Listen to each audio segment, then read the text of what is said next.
Mansory X Under Armour.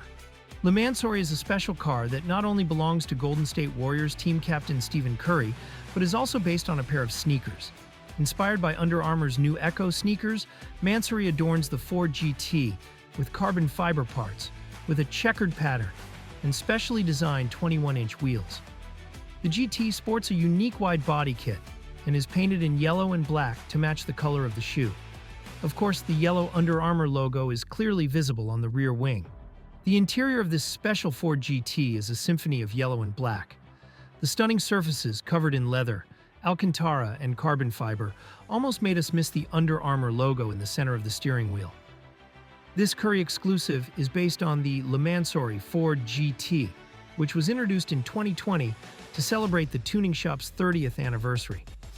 The 3.5-liter V6 now produces 710 horsepower, with torque boosted to 840 Newton-meters.